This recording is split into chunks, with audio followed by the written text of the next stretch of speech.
got a call, I think at some 3 o'clock in the morning one day from Mr. Malia, and he says, look, Ravi, the flight is taken off from Heathrow to Delhi, and the Kingfisher first in-flight entertainment isn't working.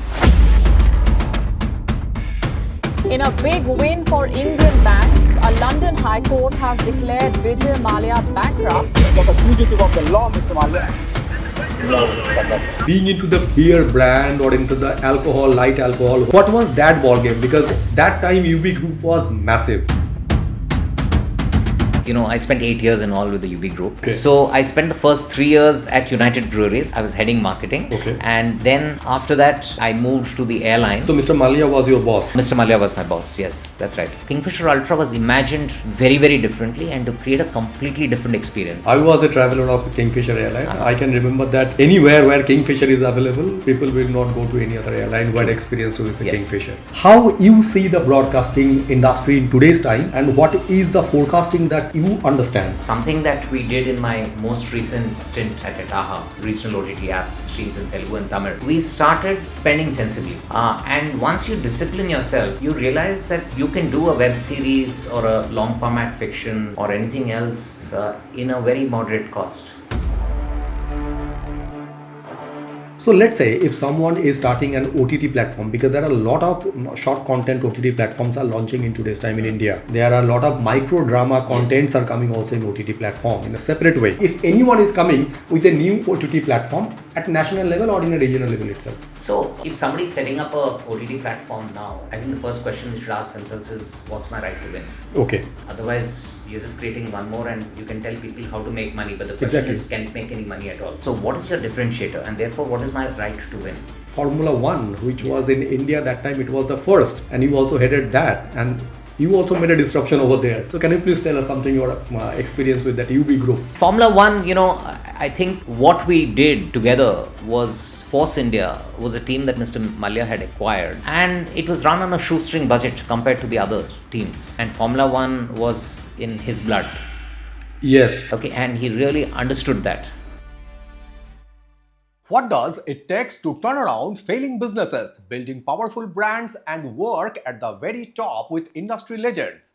In today's episode of the Spotlight Beyond Profession, we bring you a powerhouse conversation with Ravikant, a leader with 34 plus years of experience across startups, legacy brands, and high-stakes turnarounds. From reviving an OTT platform to building consumer brands from scratch, to transforming media, aviation, and FMCG businesses, his journey is nothing short of extraordinary. He has led iconic names like Star Prabha, Kingfisher Airlines, and United Breweries, and worked closely with Vijay Mallya during some of the most defining moments in Indian business history. But beyond the titles and success stories, this episode dives into the real playbook of leadership, resilience, and reinvention. If you want to understand how to scale businesses in competitive markets, what it takes to lead through crisis and turnaround, and how great leaders think behind the scenes, this is a conversation you cannot afford to miss.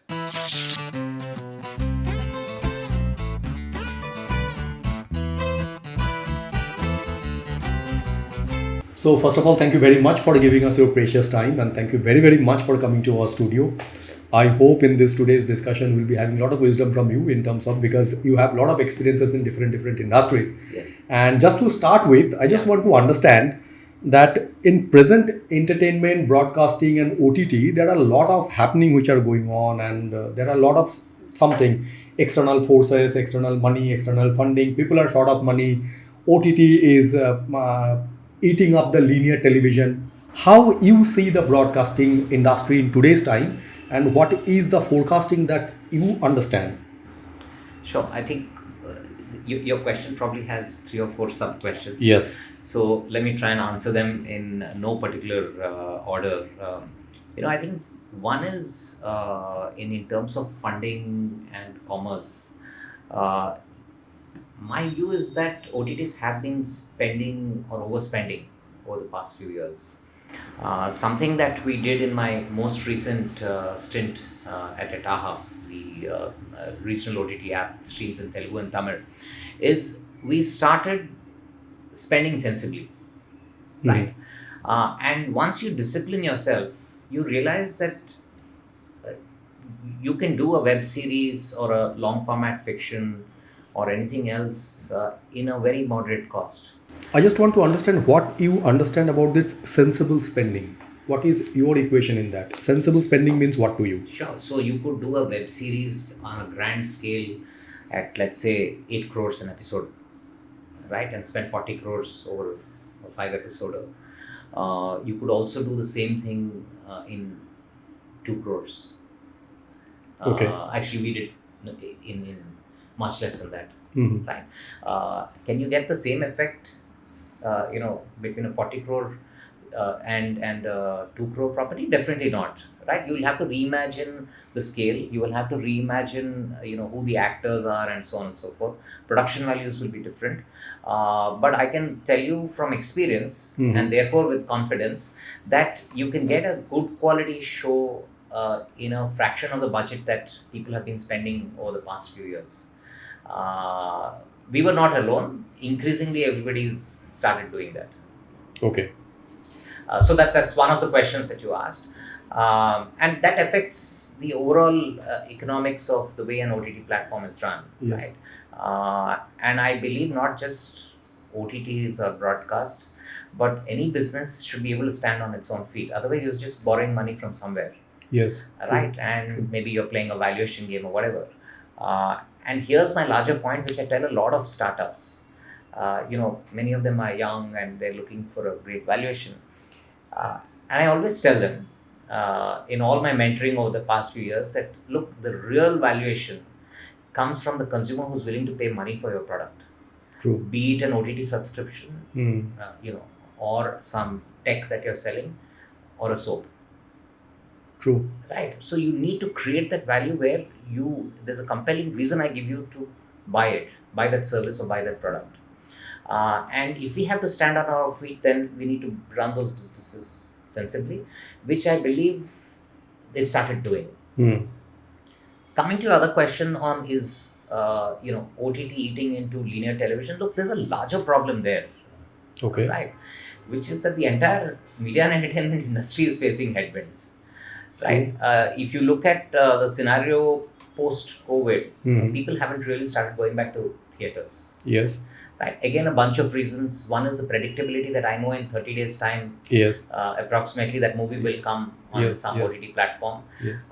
The second is that there aren't enough good stories being put out there. Right. So before I spend, good money to go to a theater, I need to be sure it's a great movie. Right.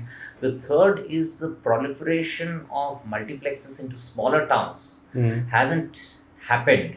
Again, for a bunch of reasons. Maybe right locations aren't there, and it's a vicious cycle.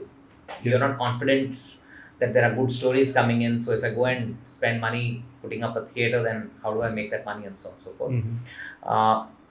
so forth. The movie industry itself is not the same. So Doing good, yes. Yeah. And linear television, which was the other part, there was a shift some time back to free dish. Yes. Right. And that has... Prasar Bharati we're talking about. Yes. Okay. So on one hand, the bottom end of that market has moved to free dish, and putting more strain on, paid paid cable and paid this thing. And at the top end, people have moved to digital. Right. But that doesn't necessarily mean it's good times for OTT, because a large part of that digital, which is reported as OTT, is YouTube. Yes. And people are watching it for free. For free, yes. Right. And one thing which I learned, not from my stint in media, but way back in Heinz, is that, look, for anything you have options. Right. When I was working on Glucon-D, I realized if you're tired and you want to refresh yourself, you have a bunch of options. Right. Glucon-D is not the only option. You can just sit down for some time under a tree, have a glass of water. Somebody might, have a Coke. Yes. Or somebody might just say, I'll have a cigarette. Right. True.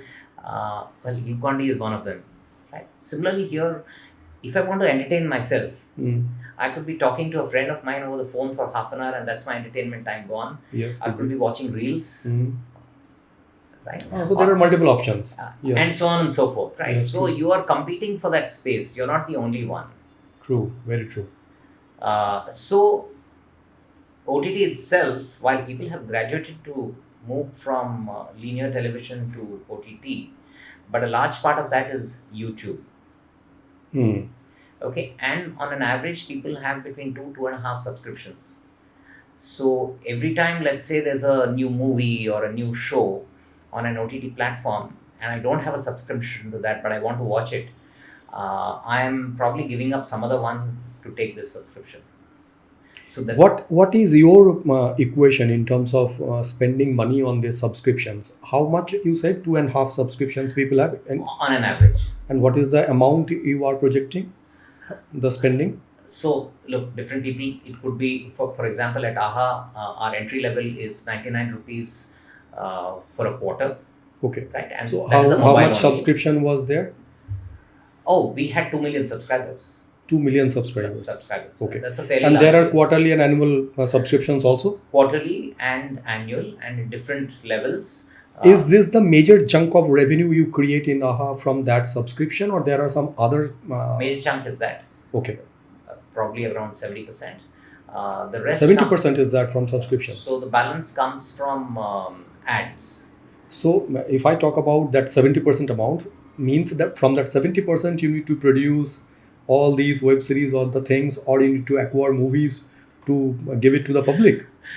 Well, actually, no, you need to do much more than that. Simply because if let's say a property costs you 1 crore of rupees, Yes. that's not your only cost. That's the content cost. Yes, yes. But there's a cost of running the company. That Right. is the reason I'm asking you. So it should probably be another 1 crore. Because if I add on employee cost, the lights and fans, the tech cost, the marketing cost, and so on and so forth, you need to add that back and apportion it to each of the content pieces you're creating. I want to understand one thing in that way, that if AHA is a regional OTT platform, right? There are bigger platforms as well which are playing in nationally, and there are international platforms as well. So let's say if someone is starting an OTT platform, because there are a lot of short content OTT platforms are launching in today's time in India. There are a lot of micro drama contents are coming also in OTT platform in a separate way. Yes. Like there are Pocket FM, there are Cuckoo, there are other things as well. So what is this profitability equation? Just you said that founders today say about valuation and all things. I actually don't understand this valuation ball game, because till the time the balance sheet is not showing positivity or there is no profitability to the company down the line, आप कितना भी valuation बना लीजिए, it will not have any use. You can make presentations multiple times to attract the fund, but ultimately you need to make it on the ground, right? So I just need to understand from your point of view that how much these kind of platforms, if today is coming, what should be their minimum criteria to have as part of subscription is concerned, and how long it can take to them to get actually in the profitability. What is your equation into that term, if anyone is coming with a new OTT platform at national level or in a regional level itself? So if somebody is setting up a OTT platform now, I think the first question they should ask themselves is, what's my right to win? Okay. Right?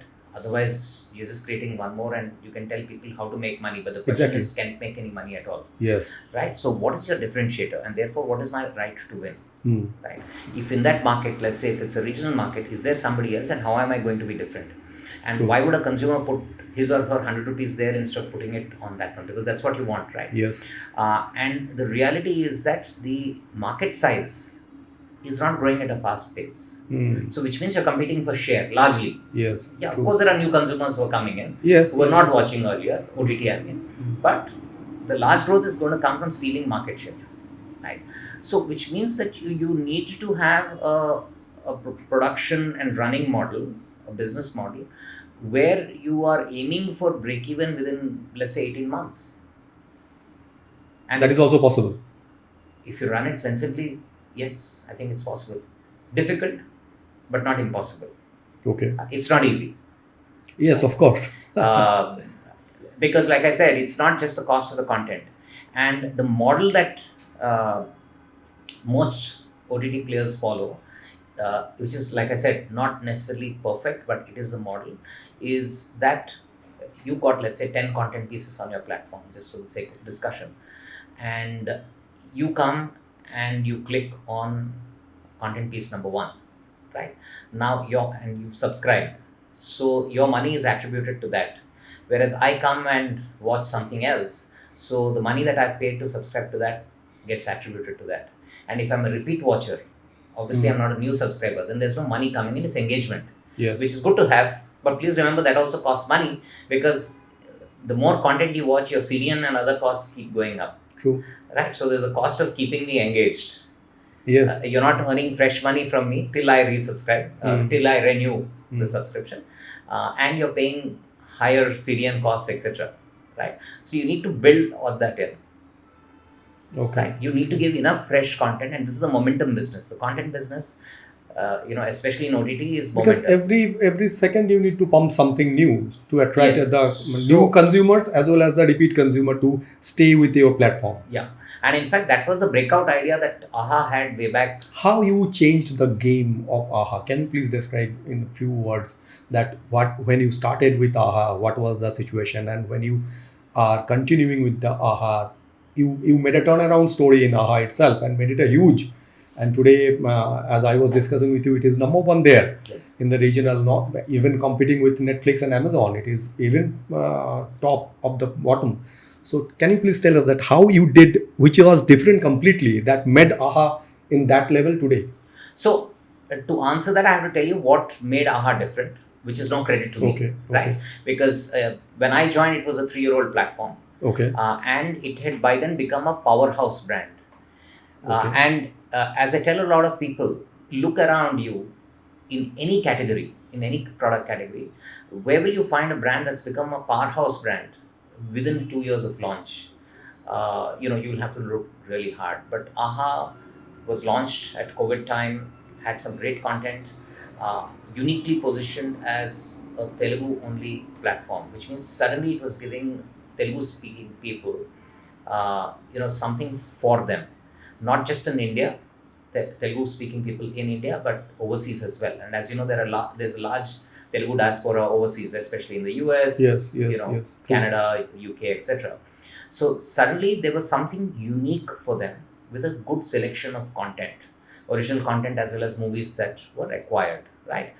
The second thing that made it unique, again done at the time of inception by the promoters, was we will give you something new every Friday, because consumers are used to, in the movie world, yes, every Friday is a new release, right? Yes. So whether it is a new show or a new movie or a new episode of an existing show, okay, right? If it's a 12 episoder, you have a new episode. So consistently over the last 6 years, AHA has maintained having something new on Fridays. So AHA was not having this culture of releasing all the stories at a go. No. So they are on weekly basis. They are releasing. That's right. However, of course, it's a minor thing. But if it's a 5-episode web series, right? One may do 3 episodes in week 1, and then decide 3 more episodes in, say, week 3, for example, right? Okay. So that was an intentional strategy. Absolutely. And suddenly there was this thing that, just like we watch movies and we see a new show, a new movie on Fridays, here I have something new to watch every Friday, and we've consistently maintained that, for 6 years. So when AHA started, that time it was with the series as well and the movies? No. When it started with a combination of movies that are acquired, right, and original fiction as well as non-fiction. And as I was telling you, AHA pioneered non-fiction on OTT. And by that I mean talk shows or a music and dance show, Telugu Indian Idol or a dance icon or a game show and so on and so forth. So it was a combination of these. And then along the way we started our version of long format, which is about 50 episodes, 60 episodes. So in Telugu, there was no Indian Idol from the Sony side? No, only in Hindi. That was only in Hindi. Right. So you started on your OTT platform in terms of that kind of Indian Idol? Yeah. Okay, we took the rights for that and we did that. And then the others, we created our own properties. The talk show which I was talking to you about, whether it's Sam Jam or Unstoppable, or a game show like Sarkar, which is a runaway hit, or a cookery cum laughter show called Chef Mantra Project K, right? So these were all content drivers So for us. being into South Indian market with the content is an advantage, because South Indian people, they are crazy about entertainment in these kind of film, because they consider film star like God or these kind. They are having a massive fan following in that way, which is never happening in the Bollywood industry or any Yeah. other regional industry. So is it another advantage that you got in AHA being into the Telugu industry? The advantage we had was to focus. Actually, I won't say that's an advantage, but what we did was play to our strengths, which is that we understood what Telugu consumer wanted, right? We also understood the Telugu industry, the ecosystem, right? So that gave us an advantage in terms of making the right kind of content that will appeal to consumers. And in the initial days, we were fortunate that people were sitting at home during COVID. So we got True. that spike. And thereafter it was for future teams to Then it become a bigger responsibility to keep those people stick to your platform. absolutely, which is a different kind of a challenge in Yes, itself. yes, true. And yes, coming back to your question on the last 3 years when I was there, my challenge along with my team's challenge was different because we had already built the base, right? But we needed to basically take the organization to profitability. Yes. Right, that's very important. We spoke about that Yes, at the yes. beginning of the session, right? So that was what I was trying to do without slowing down the growth. Okay. So that's a Yeah. new and great challenge. Absolutely, which means that you just need to think differently. You need to transform yourself before you transform the organization. Completely. So that was my challenge. Okay. And anything you added to into it which has given you a boost in terms of the viewership in AHA? So we tried to create new properties over the last 6-8 months. We told ourselves that let's build on fiction, because Okay. fiction is finally what remains with you. Movies come and go, Yes, true. right? This is not as easy as one says it, because what people remember are the movies that come on your platform, because they're also released in theaters. There's a pre-publicity to it that remains in your mind, right? And there's a lot of marketing done by somebody else, as in the movie producer. Yes, true. Right? They've spent enough money across markets. But when you launch an original, right, there's only so much you spend on it. Right? There's only so much buzz that's created. It's not released in theaters. And which is why the another model that we started looking at is taking a movie to theaters and then bringing it on AHA. So we would do an original, right, and ensure that it's good enough to be released in theaters, it's worthy of theaters, so that there is a pre-buzz. So it may or may not be a great success in theaters, but from our financial model, it was okay, because then there's a buzz that's generated, right, and then it comes on to AHA.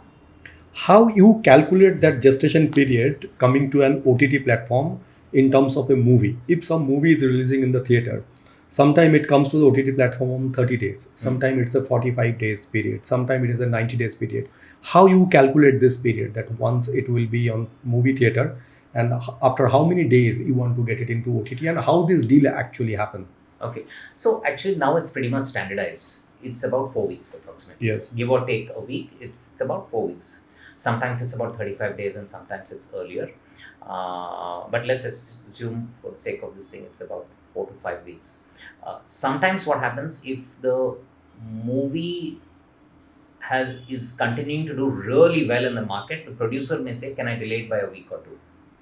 So that is a mutual consent. It's a mutual consent. Alternatively, if it's not doing well, and we say that, look, there's been some buzz generated for it, but it didn't do well for whatever reasons. And it could be because there were a couple of other big movies that released around the same time. Maybe. So content is good, but it didn't do well, because there was others. Then we may say that, look, why don't you give it to us 1 week earlier than what is in the contract? Who watches along with a few others. They sit together. Okay. And then, they're discussing what is the likely subscriptions that we are likely to get. Okay. Right, which then translates to a certain revenue number, and then I know, how much I should be doing the contract at, and at which point it doesn't make commercial sense, right? So if I believe it brings in 100 rupees worth of subscriptions, and you're asking me for 500, right? It doesn't make commercial sense. Okay. Right? Yes, I will not recover the entire money. So it's not that, I spent 100 and to pay you and I should recover 100, but it should make commercial sense. And that comes through qualitative viewing panel discussing and then coming to a thing that this is what the movie can do for us, right? And then we start negotiating with the producer, and then arrive at what both of us believe, the producer and us, is a fair value. Okay. So here is the competition, because majorly maybe the national player, if come into play, they can always pay better than what you are projecting to them. So at that point of time, any producer can go to those platforms कि जहाँ से मुझे ज़्यादा पैसा मिल रहा है, why not to go to that? That also happens.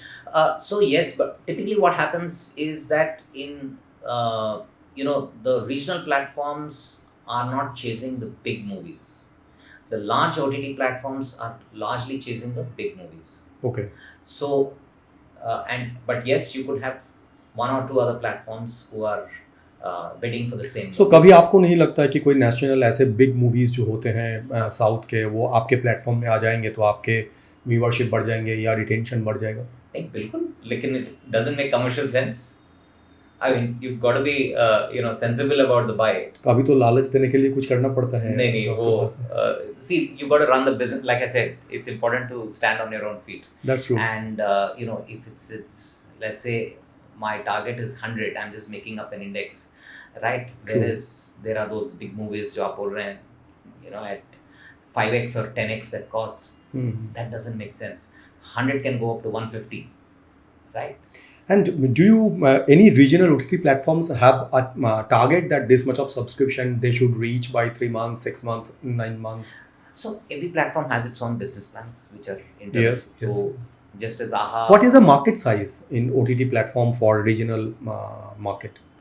So okay, here's the thing, right? I define that differently. Okay. 3 years back when I came in, I said the entire Telugu speaking population, right, is about 10 crore. Across the globe?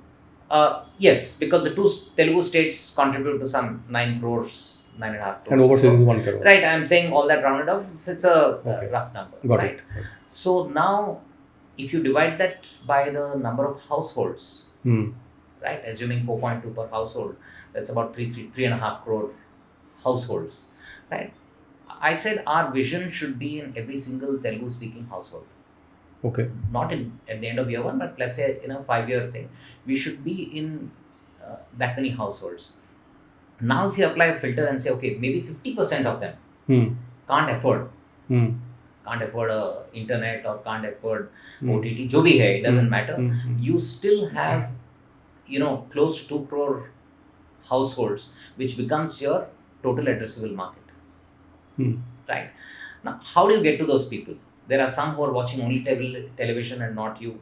There are many who are watching YouTube for free. Yes. and not watching you. There are others who are watching competition, obviously, right? And then there is a bunch of them who are watching pirated content. Yes. Right? That They're is watching the market. latest Yes. movies, and in Telugu and Tamil, they would be significant. True. There was a recent crackdown, and this guy was caught, etc. So there are these. So then the question is that how do I target these people? But within that, each of us would have a different strategy, because should I just focus on my top towns because I feel I'm still underpenetrated, or should I start looking at more towns? Because finally the number of dollars that you have is fixed. Yes. Right now, do you want to spend it across 10 towns talking to a larger number of people, or you say no, let me just focus on my top 4 cities because I know I'm still underpenetrated in these 4. So now what I understand, like all the businesses, one is the fresh acquisition, what you are getting, means fresh subscription. Yes. And second one is the retention of the subscription. Correct. What is the percentage of fresh and retention? It would vary from platform to platform. What is your target to your team? I think the easier task is to retain people.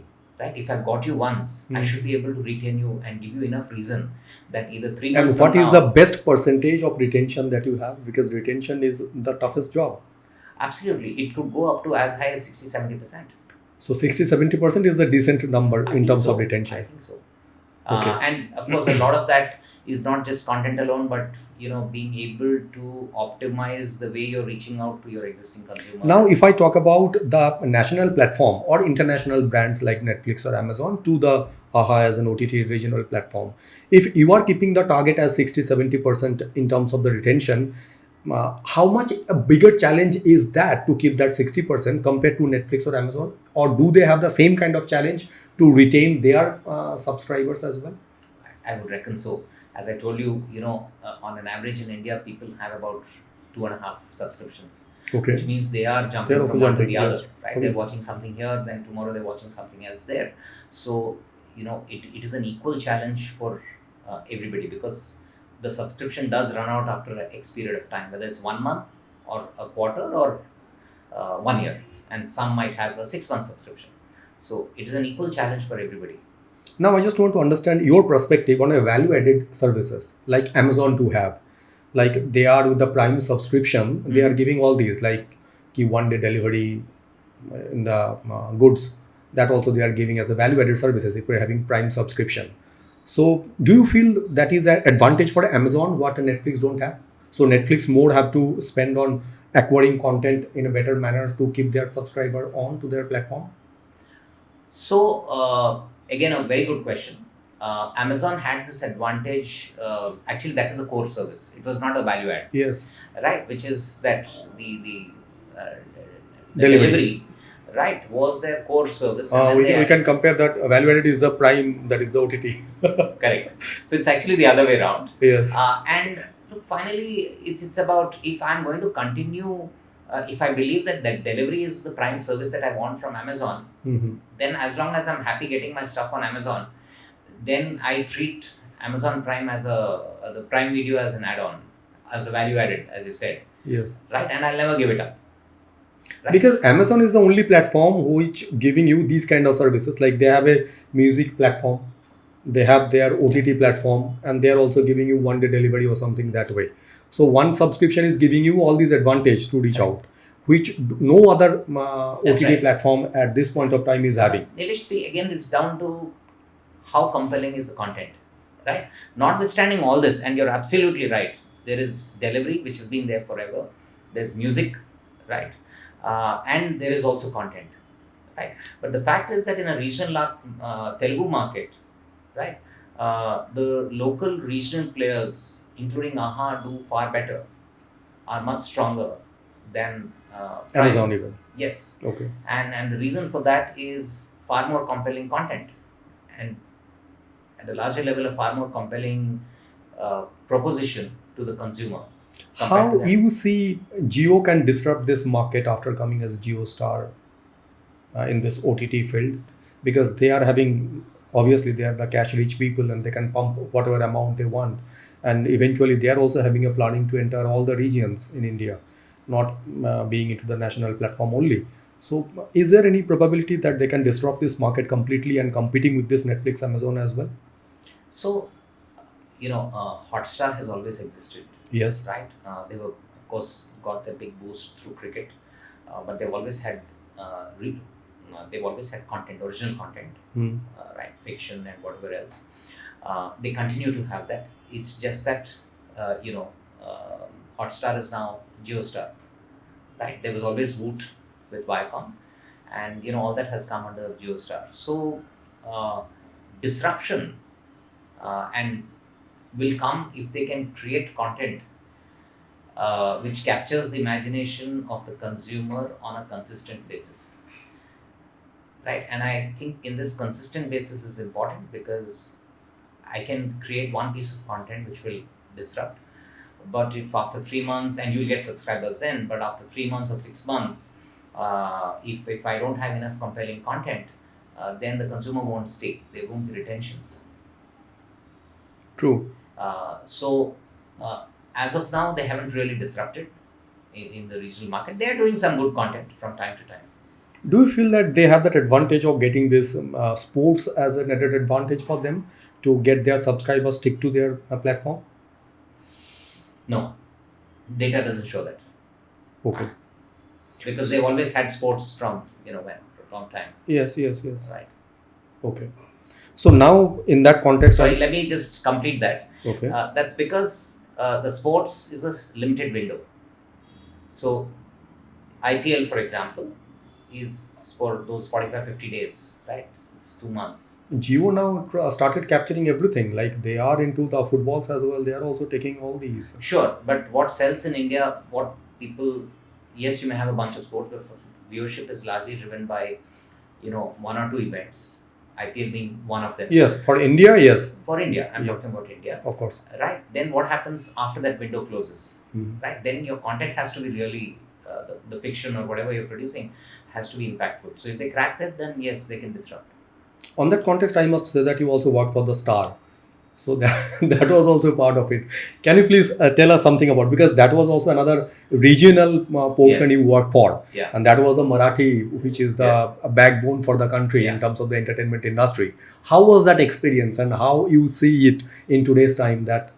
What the disruption you did on that time? See, I joined Star to lead Brava in early 2015, right? Because And- that time it was the era of linear television. Absolutely. So I think that time the challenge for Prava, I can talk about what happened on Prava and that journey.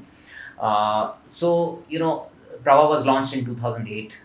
I joined them in Jan 15, and and of course initially it got disrupted because of unfortunately because of 9/11. Right. The Yes. launch was 3 days prior, Okay. and this on 26th November. Sorry. Right, and there was a disruption in viewership, this, that, and the other. But along the way, it became a number one for a brief period of 18 months. But after that, it had dropped to number 3, number 4. It had become, what in motorsport would be called a backmarker, right? And for me and the team, the challenge was how do you bring it back to number 1 position, right? And staring before us was, Zee Marathi. Yes. Which was more than 20 years old and had become like an addiction. Right? At 6:30 or 7, when the lights go on in the house, you start watching Zee Marathi. To pull the audience away, right? While normal logic would say that you do 1 or 2 great shows and people switch, right? And people watch shows and they don't watch channels or brands. True. Right. While that's broadly correct, in this case, we knew Zee Marathi had become like an addiction. Right. I know team members who would want to work with Zee Marathi because my parents would be proud, Okay. and not for the money or the designation. Right. So that was a different kind of an addiction, True. or the brand love for that was different. So for us, it was a fair, mountain to climb. Right. Okay. And I think the first thing was for us to understand who the Marathi consumer was, and we invested a lot of time and got some really interesting insights, from people who worked in content. We even met a lawyer who dealt in, family cases, but largely Marathi families. Okay. And the reason we did that was, look, finally television is telling stories of relationships, right? Mhm. And this lady as a lawyer was dealing with issues in those relationships, and what was probably true 20 years back is not necessarily true now. So whereas television tended to show the same kitchen dramas or Saas Bahu dramas as they're called, right? But times have changed, right? So we wanted to ensure that our stories reflected today's It should be relevant today. yes, it has to be relevant today. So a lot of effort went into understanding that consumer, getting insights, right, and then crafting stories that would resonate with them, right? And it was a long journey. It's not easy. जैसे लोग अभी भी बोलते हैं there are a huge legacy for the crime patrol जो आते थे. The people are still sticking to that. True. Absolutely. And then slowly we started, we launched, we had one success with a show called Vittu Mauli that ran on for a really long time, right? Then we had, version 2.0, when, I managed to convince my now good friend Satish Rajwade, who is a, very accomplished and renowned Marathi movie director. I said, and coming back to your thing on how did we disrupt, I think that was the first disruption that we created, which is thinking of someone not from television but from outside. Okay. Okay, so I actually managed to find a contact to Satish Rajwade, and we chatted, and I said, hey, why don't you come on board and together we'll turn this business around, right?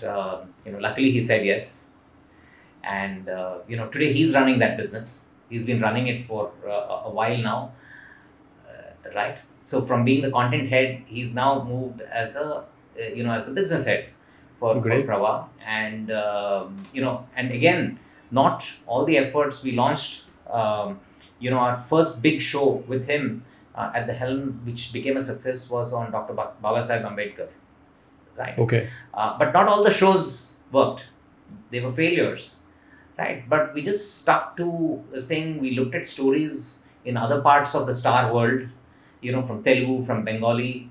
We picked up some good ideas, and then we sort of made them relevant in the Marathi context, and then started taking off. Simultaneously, we had to look at distribution and other things. We had other gaps, not necessarily content. We needed to ensure that the channel was well distributed. There were gaps there, filling those gaps, but it was finally about delivering those consistent hits, and then I think anchoring all that was a great content team. So if I talk about the distribution part, you worked in the Marathi in terms of the linear television channel, regional language, and you are also worked with the regional language in terms of OTT. How the distribution is different in linear television regional and OTT regional?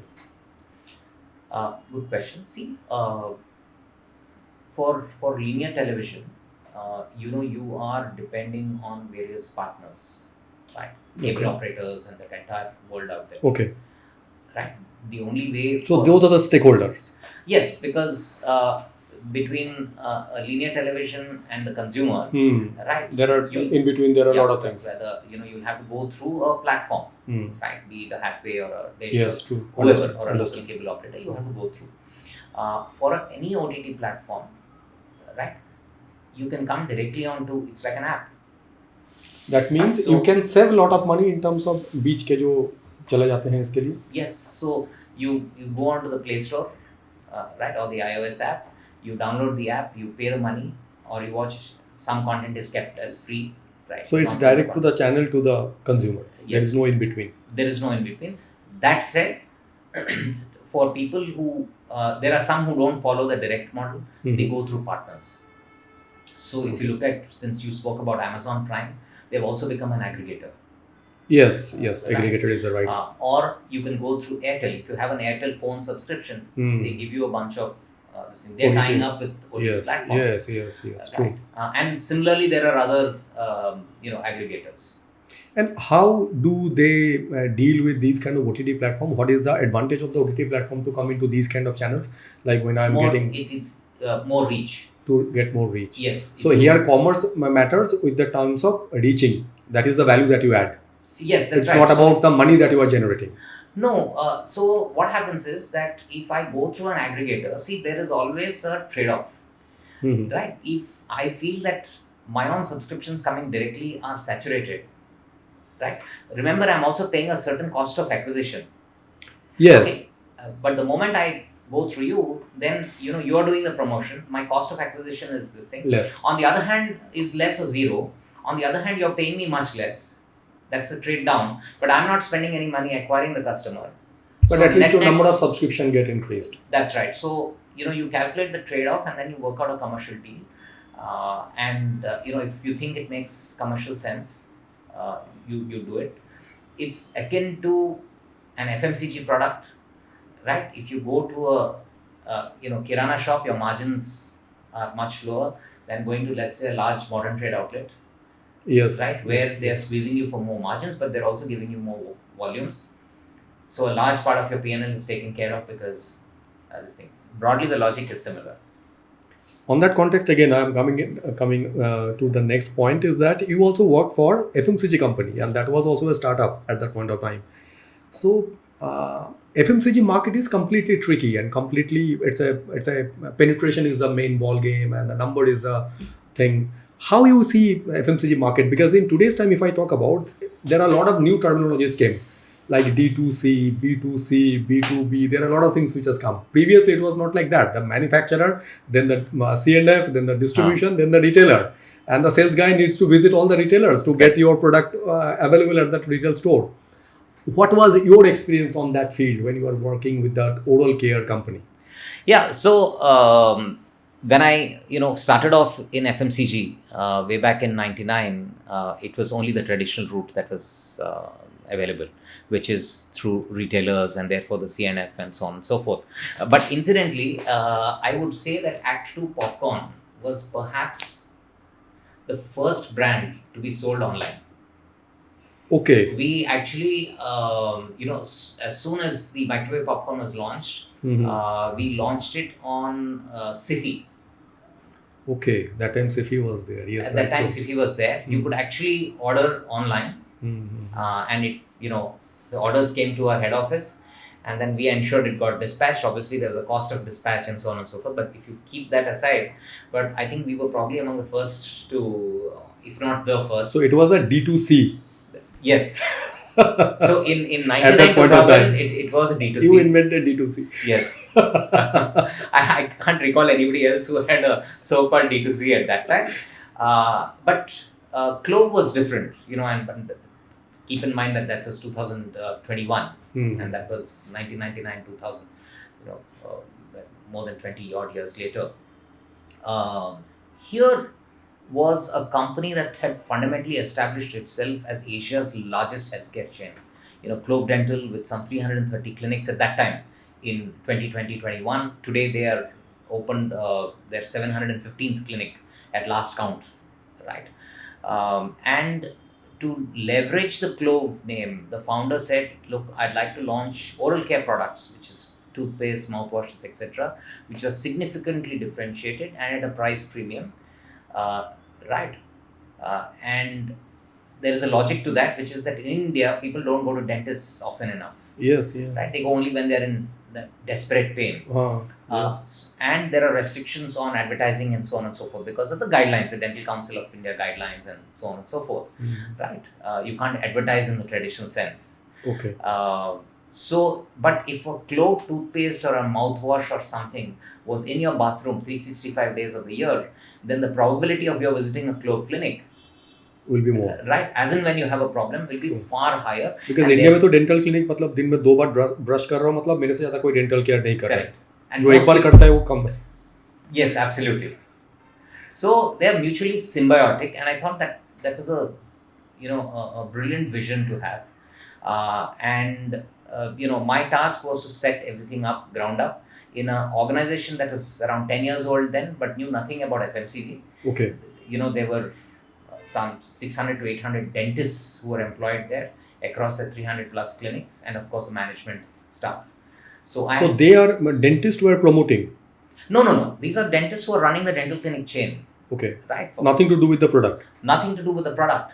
And a separate company, a legal entity called Innovative Oral Care was set up as a subsidiary. Okay. Right. To promote the brand. I was the first person to join them as the CEO. Okay. And then I hired one more person as our e-com head. Okay. And for the whatever else, I relied on the parent organization. So HR, admin, the CNF, because I needed to put stocks and so on and so forth. So along with our manufacturing partners, right? And again, I think that was far-reaching for the founder to have thought of. He was advised by the board, look, for manufacturing, go to somebody really big and reliable. Because when you're going for your, fundraise, right, you don't have to worry. What you know would be marketing. You don't know anything about manufacturing. Your products may not be safe. So we actually then contracted Dabur. Okay. Right, who has a US FDA approved plant at Silvassa, and not only were the manufacturing for us, but they were like an R&D partner for me.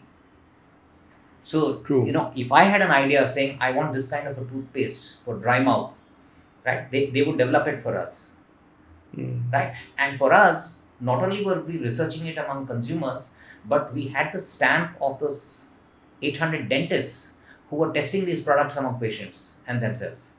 So I would give them samples, right? And we had actually a formal research done where these dentists were trying it out with consumers and saying, yes, this is good to go.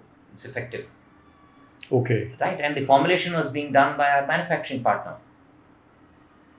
So, means आपके खुद के dental clinic होने के बावजूद, आपके खुद के dentist होने के बावजूद, you have to put another cost to promote your brand in a separate way through your dentist only. the dentists are not promoting it. Yes, right? they cannot. They can't. Technically. But it had the stamp of approval. You know that this has been tested by dentists. That's a reassurance for the consumer. So what I did was, along with a team of,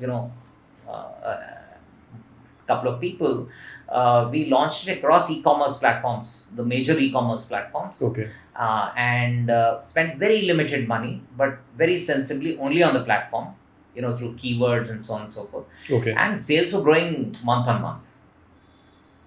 Right? And then the plan was that launch it in the most appropriate way in the clinics. Okay. Because there are guidelines to that. You can't have only Clove toothpaste, you need to have other brands as well. You can't tell the consumer buy Clove. You can say buy a sensitive toothpaste or a dry mouth toothpaste or a mouthwash and give a choice. It can't be restrictive and so on and so forth. So that was very interesting because it was a complete white space. Right? I had to do my own learning. True. Of course I had FMCG experience, right? But that's when, I reached out to people, be it for product development, or for distribution, to, friends and others who would advise, and, just build that up. Because what was available within the organization, besides the support, was testing expertise of the dentists, which was a solid one in itself. Foundation was very strong in that sense. Yes. Right. And they could guide me. The dentists and the chief clinical officer could guide me and saying, listen, these are the must do from a dental perspective. So do they also suggest you that the ingredients, combinations or something? Because in dental care, if I talk about toothpaste itself, today there are varieties of toothpaste. Somebody is saying that this is right. Somebody is saying gel is making more fresh. So how you decide in that way? Do the dentist also suggest you that this kind of ingredients will work and this is... Yes, they would suggest. Then we talk to our, the R&D partner or the manufacturing partner.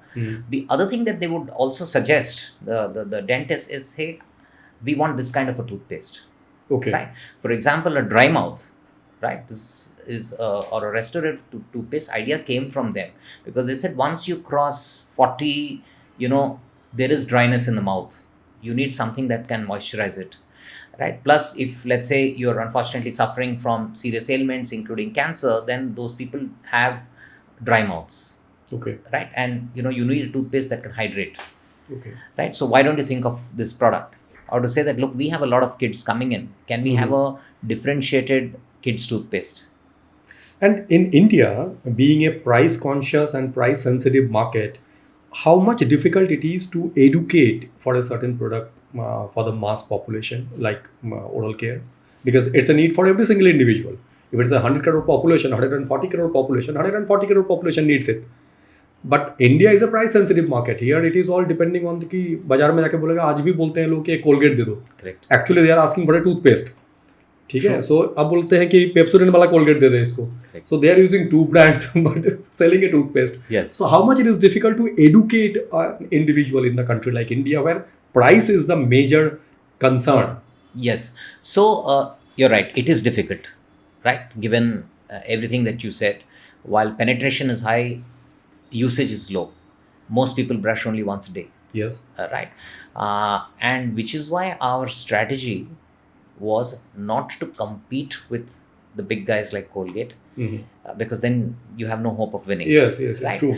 But, in that entire spectrum, it is straddling somewhere in between, a pharma and an OTC brand, right? To segmentize your Yes, prospects. so it is coming with the backing of Clove Dental, in a way. Okay. Right. Now, that makes it, different from what a Colgate or anybody is, because they would always outspend you, right? That's but natural. And no young startup will be able to spend that kind of money, and they mustn't think of that, which is why it was important for us to differentiate, which is why a sensitive toothpaste, which is why a dry mouth or an enamel restorating toothpaste, right? And these were also then priced at a significant, if you look today, they are priced at a significant premium. So then the objective also becomes that I will not be a volume player, True. right? So you're signing off out of something. Yes, because that game you never win. That's right. So if you're saying that I want 140 crore people to use it, you're not going to win this way. Yes. But I would rather do limited, build the brand amongst them. These are people who are more aware, who know what, you can tell them that, look, for this problem, you need this product, and so on and so forth. But it's nice to listen from you that being a startup, they are having this kind of vision, because in today's time when we do this ESG consultancy to the startups, they are more busy in raising funds and spending their company and spreading their company in a different way. They don't think about the sustainability, governance Yes. part and all. They only think about sustainability, governance and ESG parameters once they are going for a fundraising or going for an IPO. That is the Yes. another irony that you are facing in India. So this is good that your startup was having this kind of vision, that they should think about that technicality and the Yes. research and development far more in a bigger manner to penetrate the right kind of way and the right people whom they are going to target. That is a great thing. We were fortunate actually because our founder, as well as our board, were largely people from the US, Europe, Okay. and UK. And in fact, they would regularly push us to, focus on the ESG bit. Oh. And which is why a lot of the packaging, although it's expensive, unfortunately, in India, and just takes up your Yes. price, Yes. but we did a lot of background work in developing packaging options that would be environmentally friendly. And we said, let it be done at the appropriate time. Good.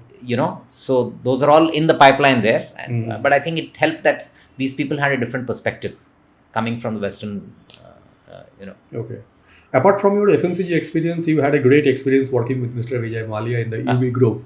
So that was a different ballgame put together. I just want to learn from you that being into the beer brand or into the alcohol, light alcohol, what you can call it, what was that ballgame? Because that time UV group was massive.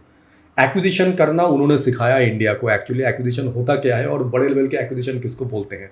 Having a vision to being big, mister Mallya ने सिखाया. Expansion in different segment और sectors उन्होंने ही दिया है India को सबसे पहले.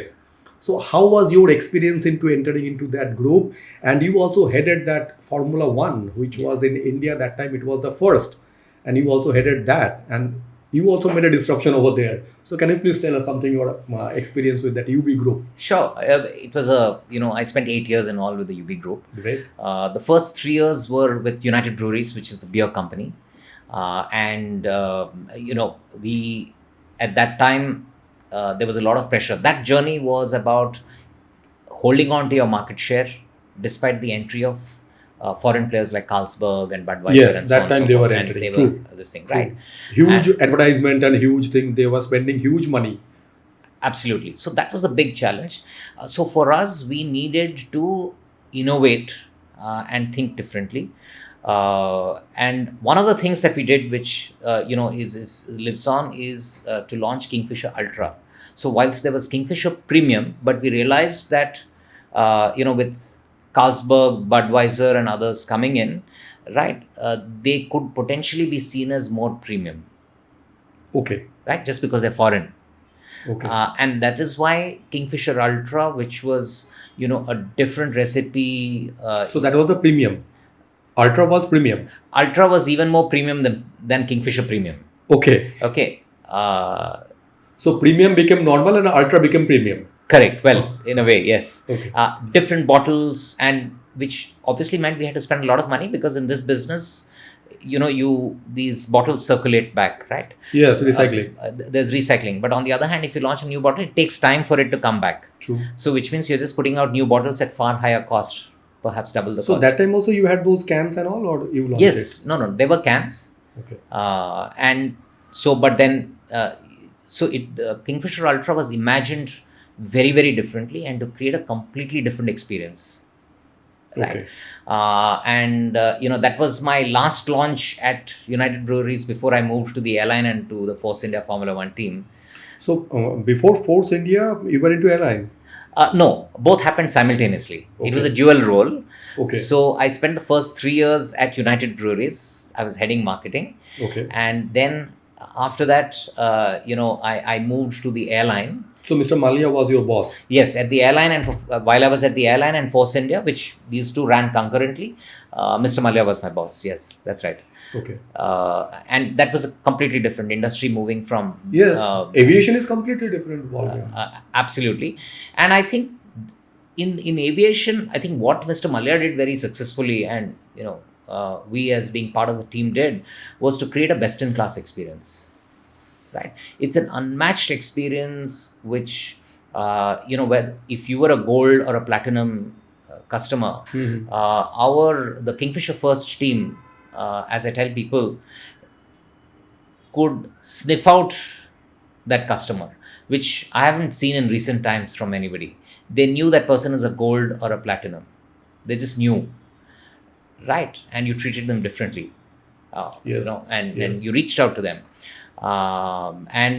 The kind of services, some of which you're familiar with, which is cleaning your glasses, Yes. and so on and so forth. These were special. But I think the example I give people is not these things like the caviar or, the cleaning of glasses, or if you spilled something on your shirt, they had a, white arrow shirt that was, you could wear. But it is what you do in a crisis mode and how quickly you react, which, today, I think many of us buy into startup brands, right? You're buying something or the other from a startup. The level of customer service was, something different.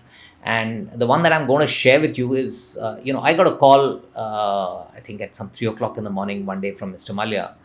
And he says, look, Ravi, the flight is taken off from Heathrow to Delhi. And the Kingfisher First in-flight entertainment isn't working. Right? So when they land at 11 o'clock or whatever time, 11 a.m., I want to give them all a personal letter of apology from me, signed by me, and a box of premium chocolates. Right? Now, what was in our control was a letter, because he would sign it, right? It doesn't matter what time it was. It's just about logistics, getting it printed. But between 3 a.m. and 11, and given the airport security protocols and so many things, you just can't, and it has to be at the door, right? And we were scurrying around trying to make sure, and then half an hour later, I get another call from him saying, even the economy class IFEs have packed up. Right? So I want to do the same thing for them. Different variety of chocolate, another 200 letters, right? But what we did was to make sure that when people were alighting from the aircraft, every single person was met with a personal letter of apology signed by Mr. Malia, and some chocolates. I mean, you couldn't help undo the experience that they had for those 9 hours. So leaving them with a bitter experience, better to push into that level where there is a retention, and they can feel that at least the airline is concerning about us. Absolutely. And I think that says a lot about how you treat your consumer. Yes. And Mr. Malia was masterpiece on that. Oh, absolutely. I was a traveler of Kingfisher Airline. I can remember that anywhere where Kingfisher is available, people will not go to any other airline who had experience with the Kingfisher. I can understand that. So I was very loyal to the Kingfisher. Absolutely. And Formula One, I think what we did together was Force India was a team that Mr. Malia had acquired. Yes. And it was run on a shoestring budget compared to the other teams. Yes. That time it was a buzz in the market on that. Yes. Way. Yes. And what Mr. Malia did was, one is he made it the buzziest team on the track. With all the marketing things that we did, and the celebrity, all that. But more importantly, with the shoestring budget, and in credit to him and the team that sat in Silverstone, is we were what was called the best of the rest. So we were not among the top 3, but we actually reached number 4. Right? To be able to do that probably at a third of the budgets that were being spent in hundreds of millions of dollars, and ours was very small, was huge credit. I think motorsport and Formula One was in his blood. Yes. Okay, and he really understood that. and which is why he. And at that point of time in India, he was the only person who was having that kind of vision to get those things in the country like Absolutely. India. Yes, absolutely. So that, his ability to do that, I think was very creditable. In fact. So in airline, how long you worked with the airline? I was there from 2009 when I moved in till the time we suspended operations sometime in October 2012. What was the mess that you created in airline? That's why today there is a lot of negative buzz in the market on that. What was your point on that? Where you feel that this was a mistake? Maybe. I'm not saying that it can be, because when people are doing and operating, they feel that what they're doing, it is the right thing. Eventually, you understand that maybe that was the wrong thing that we did, and that is the reason today we're into this position. So according to you, what was your analysis on that part? Sure. So, my view is see. It's a personal opinion. It's a personal perception. To and begin opinion. with, at the best of times, the aviation industry is a very tough industry to be in, right? There's a lot of turbulence, wafer thin margins, right? And this is and a large chunk of costs are fuel costs. Yes. Right? 40 odd % would be fuel costs. And if that's sort of swinging, then it's swinging everything else. So to begin with, was it a good idea or not to be in aviation? I would say that was the first merited thinking. The second was our decision to go international, right? Without having fully stabilized domestic operations. Right. Was there any specific criteria for that as well? Yes. So at that time, the criteria was a 520 rule, which is you needed to be in operation for at least 5 years and have 20 aircraft, right? Before you were eligible. 5 years domestic experience. Yes. And 20 aircraft on your own. Yes. Not leased. No. It doesn't matter. Can be leased. 20 aircraft operating. On your brand name. Yeah, that's right. But, he was obviously keen to start flying overseas. And, that was probably the start of his wanting to acquire Air Deccan. You get that certificate. They were in operation. Lowest cost airline in the country. Of course, that was done to be eligible to fly overseas, right? But that came at a significant cost, right? Because of what Air Deccan was, right? And to me, that was probably the beginning of the end.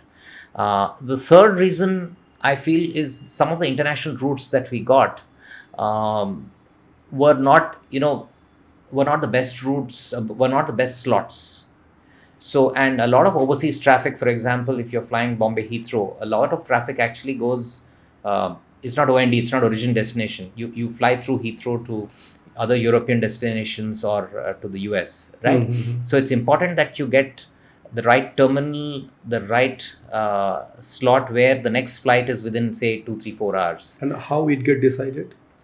That, you are talking to the airport. DGCA? Sorry? It is with the DGCA? No, not DGCA, but let's say you're landing at Heathrow, then you need to talk to Heathrow, you need to talk to somebody else. So, So a lot of negotiation. There is a lot with different people, right? So, in our, if you don't get those slots, and if a customer is forced to, let's say, stay overnight to catch the connecting flight somewhere, then he or she would prefer another airline where, within 3 hours I can fly out, right? Why would I pay a hotel night when this thing, right? Or if the slot that I have means I'm stuck in Singapore overnight, right? And it's coming the next day, as in the aircraft is stuck. But in aviation, the aircraft has to continue to keep flying, right? That's when you have a good hope of making money. I'm oversimplifying to make the point. Yes, of right. course. So, but yeah, I think fundamentally the decision to go overseas was the turning point, and was at that point of time fund was not that easy like the way today foreign direct investments are there in different ways. Was not that easy at that point of time? No. It was indeed difficult. I think they were trying to recapitalize the airline, look at overseas funding. They were because at that point of time no airline was making money. That's true. A lot of them shut down. Yes. Right? And I think we were within touching distance of getting in funds from Etihad at that time. And they had done their due diligence. They were also talking to Jet Airways, right? I think it was for 1,200 crores or so. Yes, 200 crore was the money. Right, and goes to that would Jet have Airways. helped us sort of, given us a breath. So it was the deal with that Kingfisher first. Yes, right. And, we were fairly confident that, given whatever we presented and so on and so forth, we would get it. So it was a collaboration. No, they would take a stake and they would infuse funds, right? And that Okay. funds was required for us to sort of So continue. that was flying. only the funding part. It was nothing to do with the international airline or the routes or something. No, you would have got some of those benefits, right, from Etihad. But I Okay. think fundamentally it was our main problem. They statement will was the give you funds. certain Yes. vacancies to fly Yes, to those. but Okay, that's I not got the it. major part. The major part is about the funding, Fund right? only. But then that went to Jet Airways at that point in time. And, from there on, we couldn't recover. So I was with the airline from 2009 to 12 when it shut down. I continued my role to head global marketing for Force India. And then the board of a magazine company that Mr. Malia owned, Cine Blitz and High Cine Blitz, Blitz. these are the iconic titles, that was going through rough weather.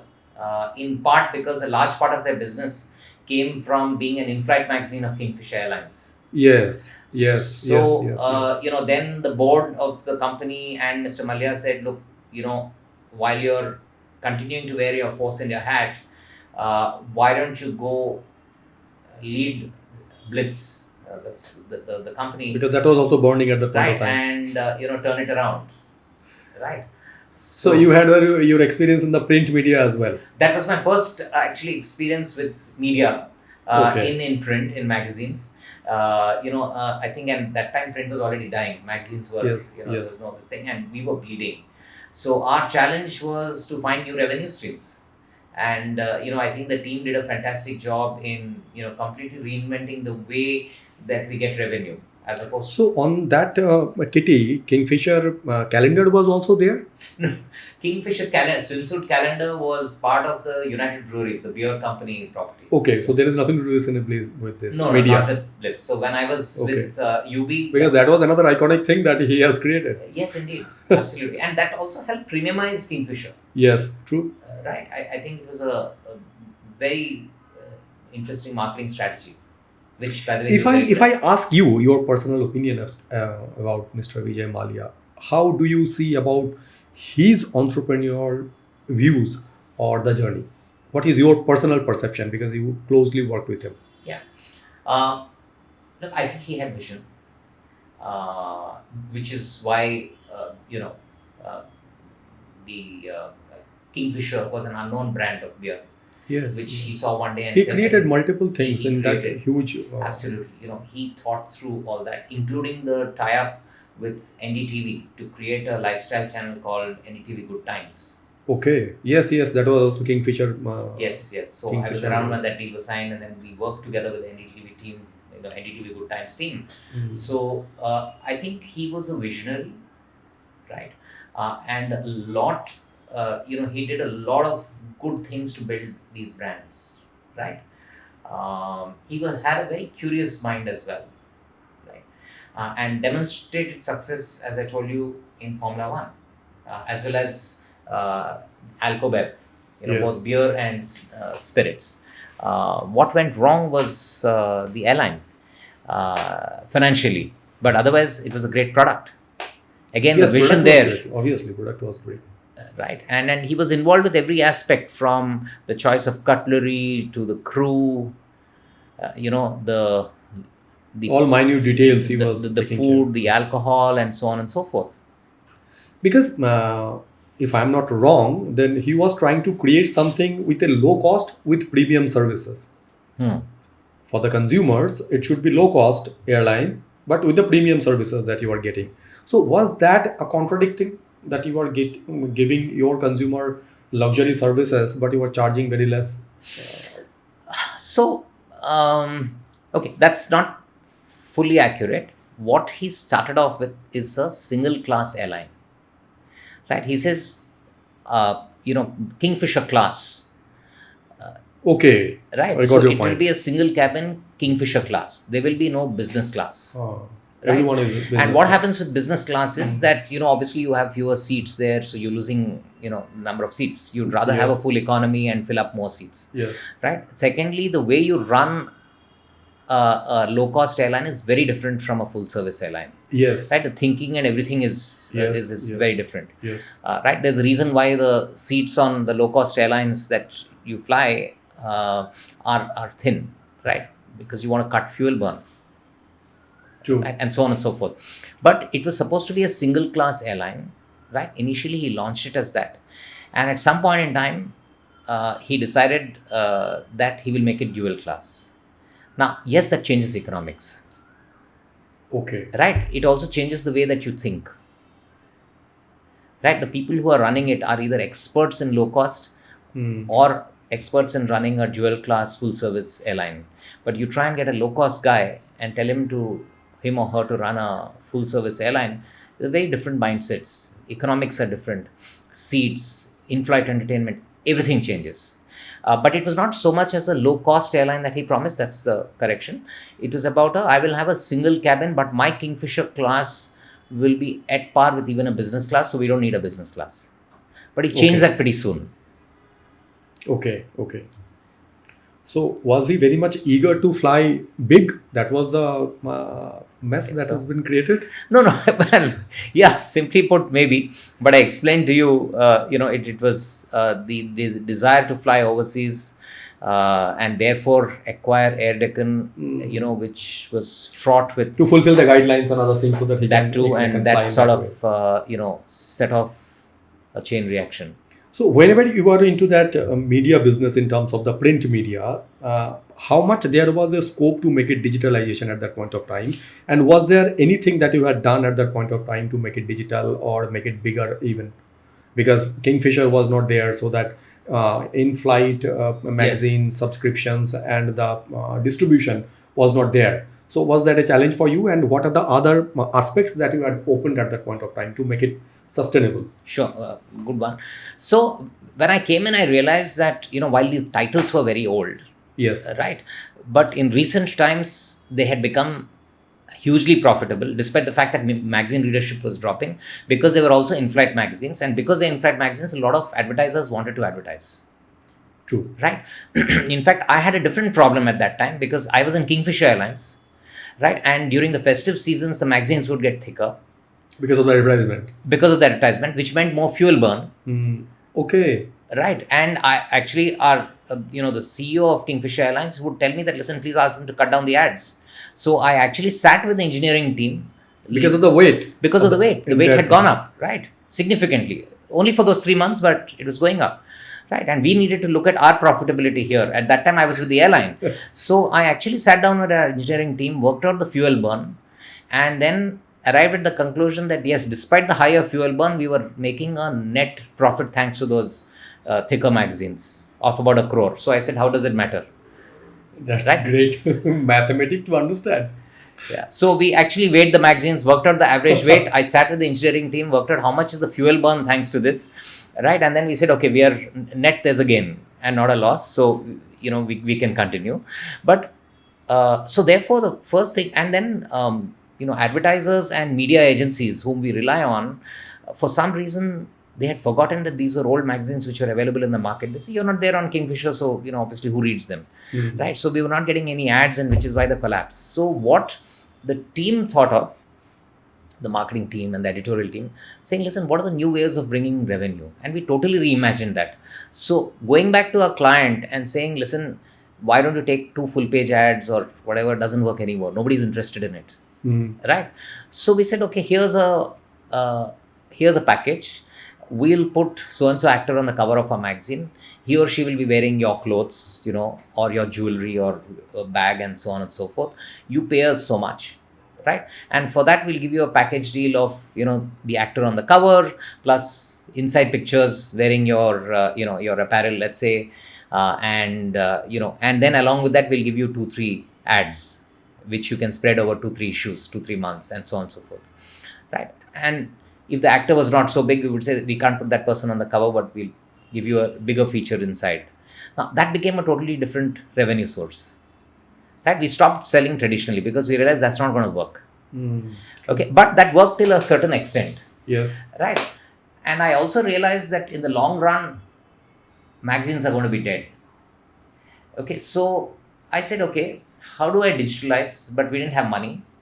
So I actually started talking to people in the digital space, and I actually worked out, a deal where they would publish content. I just needed to give them the content which anyway we have, right? What actors and actresses are doing and lifestyle is that content I can give them, right? And I needed to give them videos, and they said, listen, we'll publish it for you. You give us a very tiny sum every month, more for manpower. Okay, and we believe that over a period of time this will start getting monetized. Okay, and we are willing to bet on that, and 6 months from then we'll take a rev share. Okay. I thought that was a sweetheart deal, Yes. right? At that point of time, yes. At that point in time, it's a small exposure for one manpower. How much do you pay? And yes, after 6 months, they were betting on the fact that they'll monetize and they'll take a share, right? So they had to lose more. Okay. They had more to lose than I did. Mm. And I, in my mind, I knew that these titles of High Blitz and Cine Blitz will live on. Okay, but not necessarily in the print form. Yes. Okay, yes. so that was the digital plan that I had. Unfortunately, by then, I think, Mr. Malia was quite distracted by, the legal and Other financial legal issues, and then I realized yes. that it may not happen. But in between, I found another revenue source. A couple of airlines had launched in the country, regional airlines. Mhm. We already had the expertise to make an in-flight magazine. So I went and told them that, listen, You we'll, can place it. no, we will give you we will create one for your airline. Okay. Okay, we'll be creating personalized That's for right. you. Okay. So I had to hire one editor. The teams were already there, Mhm. right? And we were publishing for them at a certain cost. Okay, yes. Okay, and that was revenue To for make it us. live, at least that was the way. Absolutely. So that was another new revenue stream where you create a in-flight magazine for somebody else, True. right? And yeah, so that was the digital path, but unfortunately, it didn't finally take off. I understand now that Cineblitz exists in a digital format, but it's bought over by somebody else. Now, coming back to 2025 and 2026 early, we are sitting on. There are a lot of consolidation in terms of media and entertainment field, if I talk about. Yes. First, the big news came from Adar Poonawalla joining Dharma Productions. Then came RPG Group is acquiring Vansali. Then comes Universal Group entering Yes. Farhan Akhtar, Excel Entertainment. Why there is a requirement of these kind of collaboration at this point of time where creativity and commerce is getting head on and getting a separate path, but they want to make it bigger. So maybe the creative people cannot manage the business, one narrative. Number two narrative is that pumping money is required at this competitive time. So free fund is required to keep and create your creativity intact and live. What is your perspective on that, sir? Maybe both are true. It's possible that a creative person best focuses on creative than trying to run the business. It's also a distraction. It's not about whether you have They the skills don't understand or not. sometimes all looks and corners of the business. Absolutely. Commerce is a very tough game. That's right. And I think, and then you have people who understand business who then focus on that. So each one plays to his or her strengths, right? What to me is important is how this marriage works, Yes. right?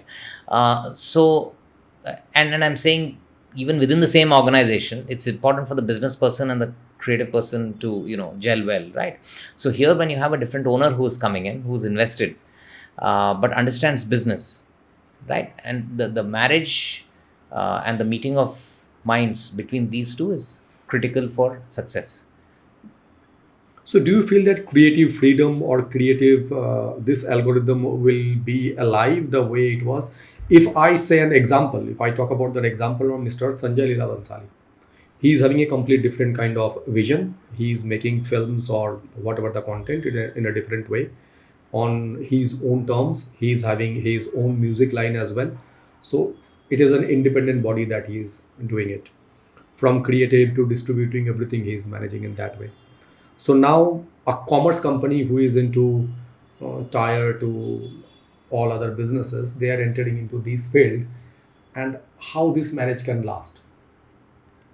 There is my biggest concern, and the question Sure. is because it's a completely North Pole and South Pole. Somebody is taking care about the creativity where he is trying to create a beautiful piece what we call today's time as an IP.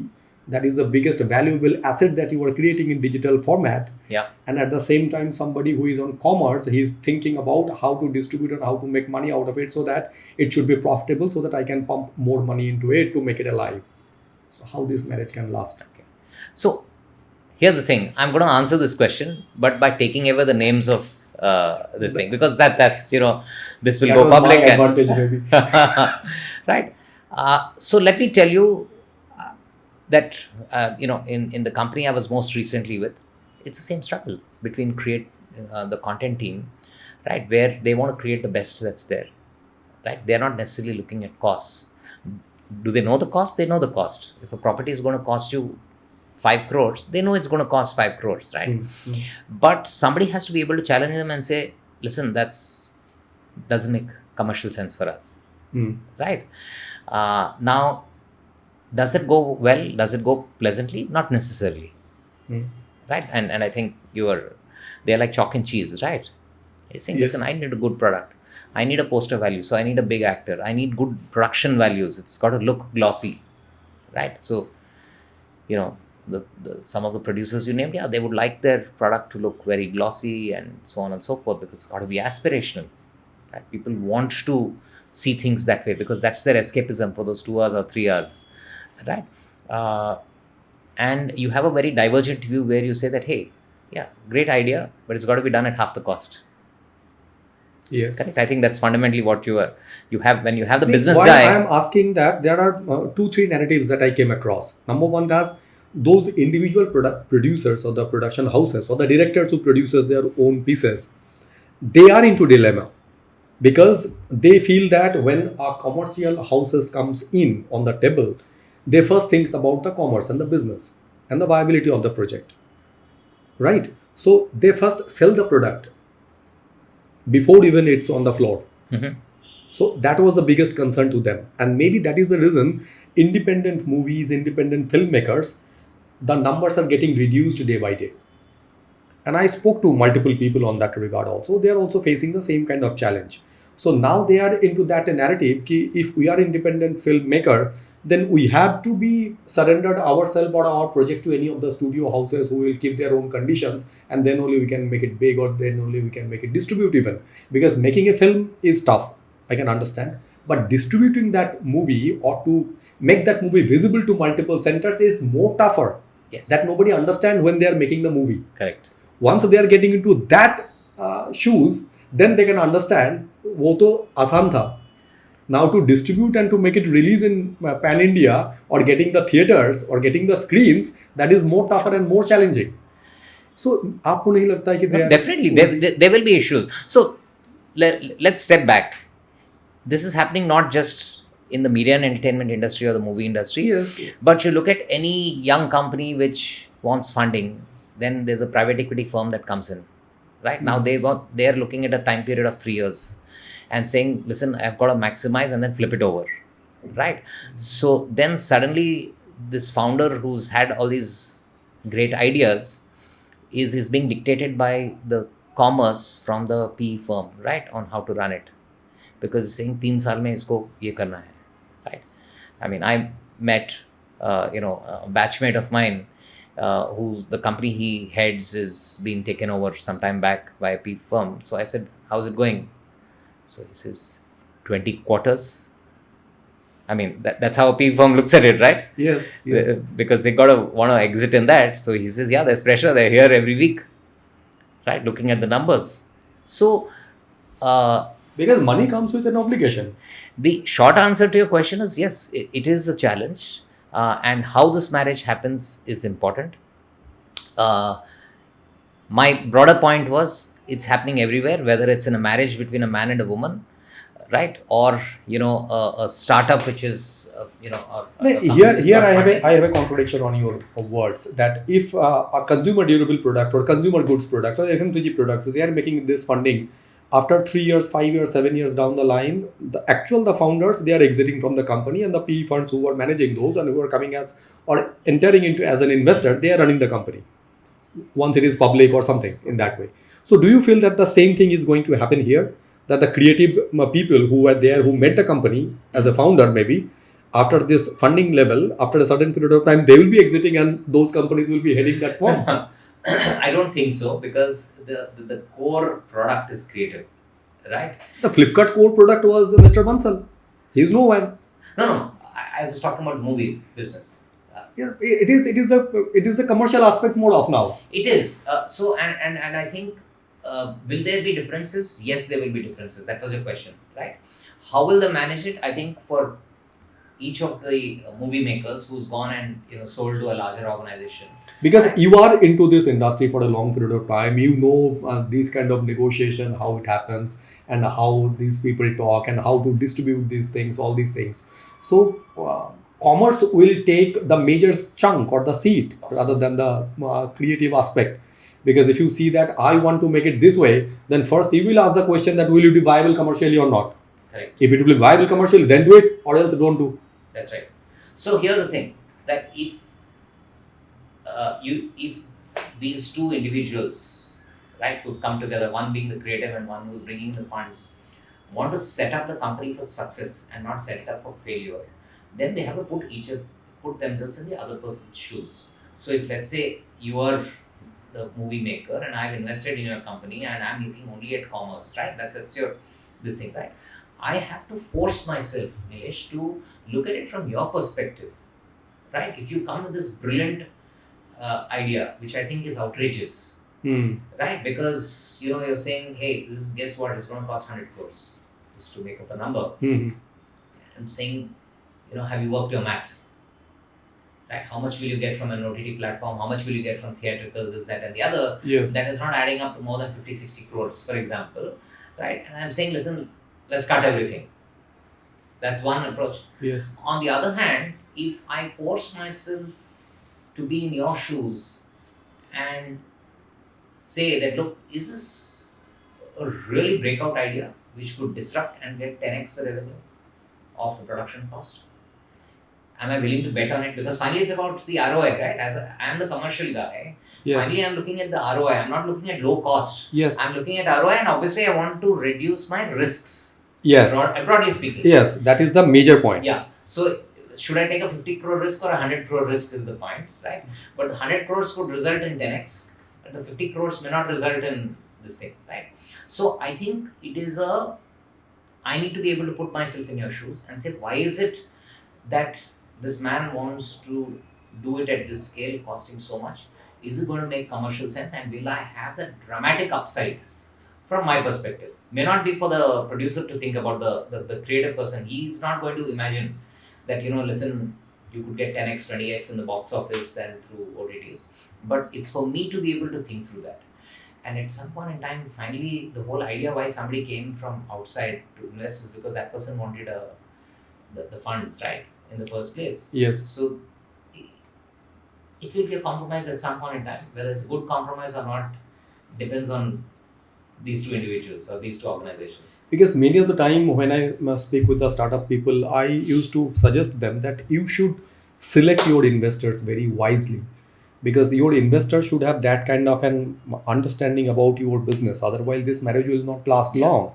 Because till the time your investor will not understand the challenges and the problems you are facing in the business and the vision you are seeing, they want to see at least 70 to 80%. I'm not saying that they should understand 100% of it, but at least they should understand 70 to 80%. Only then that fund will be used by you properly. Otherwise, it will be very difficult. So what will be your suggestion to the real and today's startups or entrepreneurs who are majorly 70 to 80% of their time investing to attract fund or the money rather than building a company or having a vision to build it for a longer period of time or making a brand and a robust brand which can last for a longer period of time? Because Colgate cannot be built in 2 years or 5 years. Pepsodent cannot be built in that way. Maybe they are in the same field. Dabur toothpaste also cannot be built in 5 days.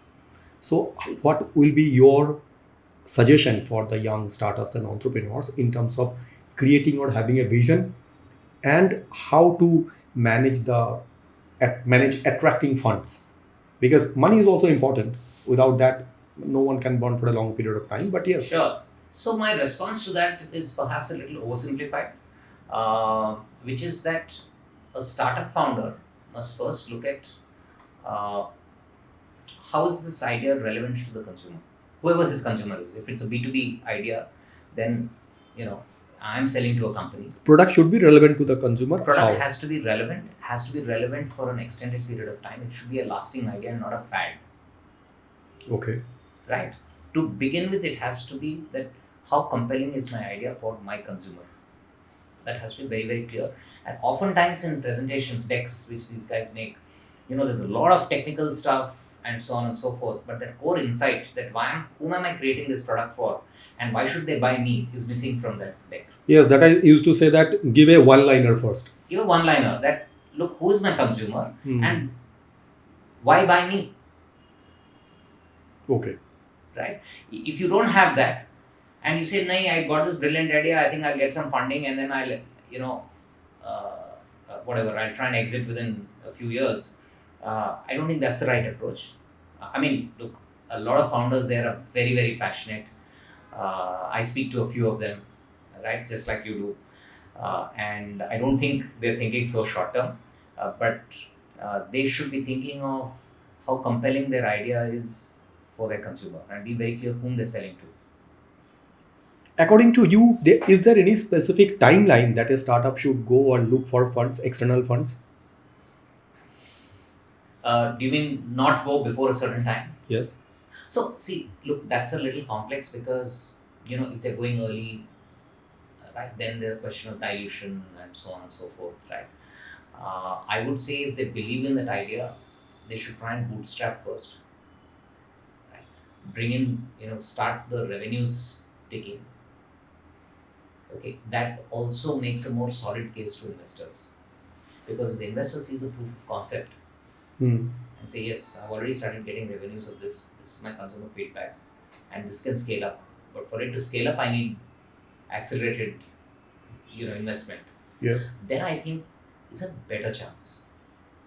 Right? Also, while this is a longer subject, and it's about if somebody brings in money, then you're diluting early at a lower valuation. Right? Why would you want to do that? So I personally think try and, friends and family, bootstrap first, friends and family, at least scale it up to a certain level where there is a solid POC. Okay. And then my second question comes in on that field is when you are creating valuation, you cannot think much about profitability on that sense because their scale matters more compared to the balance sheet. Is creating valuation is more important than creating a profit and loss balance sheet strong? To me, it's a strong balance sheet. To you, strong balance sheet is major. Okay. Okay, let me answer this differently. I think creating a strong valuation is a very good idea, but not at the cost of a weak P&L. Okay. Because this is your foundation. It is the time of AI. People are talking about AI, and AI comes in the information and technology IT segment, right? IT segment, if I talk about any startup, they go on valuation, huge valuation, and showing consecutive losses for 10 years, 15 years. Is there any probability of having existence of those companies in next 50 years time? If you're making losses for 10 years and 15 years, Hmm. I don't think so. I mean, we've all heard stories when 30 years back that, companies like Kellogg's invested for a decade in some countries before they actually started making money, Mm-hmm. right? Yes. Or Maggie and so on and so forth. But I don't think if you're making losses for 10 years and 15 years, you have open hell. Why I am And asking there's this? something fundamentally wrong with your business model or with your product. People don't mind buying the product, but they're buying it probably because it's the cheapest, and then you're losing money hand over fist. Because a lot of companies, they are publishing their quarter statements, and when they are publishing their quarter P&L, they are more focused on how much they are narrowing their losses compared to focusing on profitability. So in previous quarter it was 208, now they are making it 107. So that was the achievement that they feel. That is the reason I am asking it. But again, But that's a good thing. See, the first scenario that you told me is they're bleeding continuously for 10, 15 years. Then I don't think, then I don't know where they're getting the funds or who's the investor who's letting them bleed for 10, 15 years. On the other hand, if the trajectory is a downward trajectory in terms of losses, the example that is a you gave positive here, sign. that's to me a positive sign. And in the specific example you gave from 200 to 100, 208 to 107 or whatever, I think that's a significant this thing, right? The scope of improvement. Yeah. But then the next question would be that, okay, when is this going to become zero? And is there a hope in hell that it will become zero? And it will start becoming positive. True. And if there isn't, and you're going to remain at, let's say, a minus 100 crores, then again, it's not a good idea to continue that way. True. Now my last two sets of questions for you. Being a media industry for quite a long period of time, I just want to understand, according to you, what is the fate and future of linear television in country like India? The people in the linear TV business have been talking about what a bright future it has, right? I think there are a lot of headwinds there, right? That's what one is reading, right? I don't have an insider view. I'm probably have a window to the same. No, you can understand the market Yeah. even from outside, because you are closely monitoring all these numbers and everything, because So- that is your competitor. I think what's happened is, like I said, over a period of time, linear television has been declining, right? There are huge headwinds there. And I think my view is, in large part, someone needs to understand why it's declining and how to arrest it, right? Because the fact that it's declining is an observation. That's data. But what lies beyond that data? Why is it declining? Is it that the stories that are being told are not relevant anymore? Right? There used to be a view that, consumers don't want kitchen dramas anymore, the Saas Bahu stuff. But a large number of stories are still those. Yes. Different kind of stories, but contexts are different, obviously. But fundamentally, they are those. Right? So, is there an attempt to dramatically change that? So, I think there can be a future in linear television. There is a need of a lot of courage to make it a Sirsashan kind of a thing. You need to completely shift yourself on your ideas and Yes. your actions. That's right. Then So, only you can survive. There is a Absolutely. scope of that. I think it's about somebody going beyond those mere numbers and saying that, listen, why is it that viewership is dropping? What are the choices that are available? And, should we therefore make a shift? It's probably one of the reasons why today people saw the shift in, because our attention spans have become limited now. Yes. So these reels and micro dramas seem to be working, not just in India, but obviously this learning has come from China and Yes. other China places. is a right? big market. Yeah. So therefore, large platforms have started making micro dramas, correct? Which means that they've reinvented themselves, so to say. Yes. That's to what be I mean. relevant in the market. To be relevant first to the consumer, and then how to monetize that is a separate Yes, thing. But true. the hope is that yes, it will get monetized. Right? I think the same kind of thinking has to happen. That if you could make that shift on your own digital platform, which was making web series and so on and so forth, to also bring in micro dramas, Okay. right? Then how are you going to reinvent television? Linear television. So is this the time for Tata Sky to exit the market? No. What they will do if people will not having the linear television and they will not watch? Why they will having the chata on the roof? So, see, it's again layered and complex because, there are issues there. There are people down the chain, there are local cable operators, right? The channels want to increase the subscription fees, but there is resistance from down underneath. There are ongoing battles, some of them legal, that are being fought, right? So, it's a little complex, but I don't think if the base is huge, right? It's like newspapers. Right? Forever, people have said newspapers will die. Right? Yes. But the base itself is huge and they're not really growing. They are not making money even because the subscription is not that. Correct, because the money comes from ads and subscription. Yeah. Obviously you're, you Then consciously there is underprice. layoff, then there is other occupational hazards comes into Correct. Yeah. picture. And then the question comes is, how will Tata Sky or Tata Play reinvent itself? Yes, reinvent itself. Yes, that's true. Again, think over it to make it relevant in the market to stay. Absolutely. So now my final question to you is that what are the subscriptions you are having on your accounts? Because being into the OTT CEO, and I just want to understand what are the OTT platforms that you have On with your my account, personal- on your subscription, yes, and what you watch. Poof. Well, I have an AHA subscription Obviously, to begin with. it is unavoidable to you. Right. I have Hotstar, JioStar, Netflix, and Prime. Is there any time in between Yes. whenever you are keeping all these subscriptions? Was there any point of time that you dropped certain subscriptions and again resubscribed that? OTT Yeah, sure. platform? See, there are some which I'm, for whatever And what reason- was the reason for you, so that I Yeah, can sure. understand the algorithm for the common people? Right. So there are sometimes as a professional, I want to see what content is there on a platform. So I might subscribe to it for a month. I did that most recently in March. Okay. I wanted to see a microdrama, platform. So I subscribed for a month. I wanted to just experience the understand content. that. I want to experience the Got your UI, point. the UI UX and much beyond, not just the content, but Yes. everything, how the subscriptions work and the pricing and so on and so How forth. it looks like, how the That's right, all that. friendly it is. Correct. Understand. The second would be from a consumer lens, where I have subscribed to one because there was, let's say, there's a sports tournament going on, a particular tennis tournament which is available only on a particular this thing, and I'm keen on watching that. So I would subscribe, take it for that period, which would be, let's say, a month. Okay.